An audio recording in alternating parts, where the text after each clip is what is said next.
Here, look, thank you.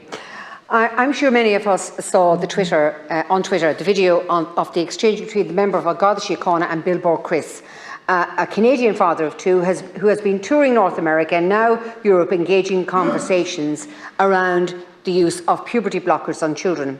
While walking Grafton Street over the weekend wearing a sandwich board which read, "Children cannot consent to puberty blockers," he had a lengthy conversation with a guard who advised him that he could find himself falling afoul of Section 7 of the Criminal Justice Public Order Act 1994, which prohibits the distribution or display of any writing, sign or visible representation which is threatening, abusive, insulting or obscene with intent to provoke a breach of the peace. The Garda later returned and clarified to Chris that he was entirely within his rights to do what he was doing. But it really goes to show anybody else could well and truly have been intimidated and could have chosen to leave the area or stop exercising their freedom of speech for fear of prosecution. I do feel for the members of Garda Síochána, it must be very difficult to make a judgment call in the moments as to whether any given section of the law is being transgressed.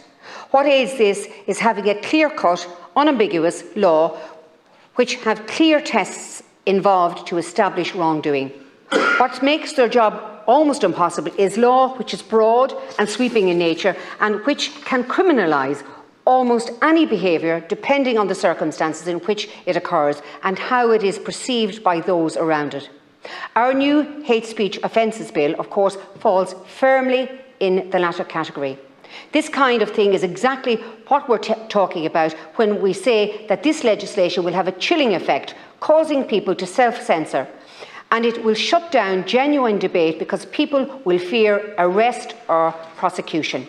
So I think we need a debate, even before the bill is before this House, on what kind of a country we want to live in when it comes to freedom of speech and the free and open exchange of ideas. Thank you.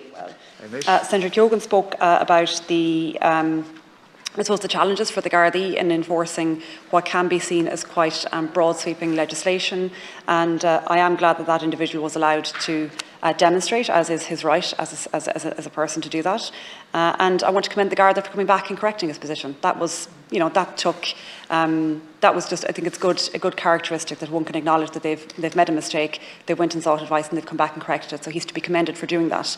And very often people don't do that. But it is going to be a tricky thing. And I think, that the message being displayed on the board, I'm sure many people would agree with. But again, doesn't often get the debate that it needs in either House or in public discourse. And I would agree with you, Senator, in terms of the need to obviously balance the rights of individuals with obviously the overarching right for free speech and exchange of ideas, and to make sure that we do strike that right balance. And no doubt there will be a very forthright debate here in the Chamber and many views exchanged when we do go to consider the upcoming hate crime legislation.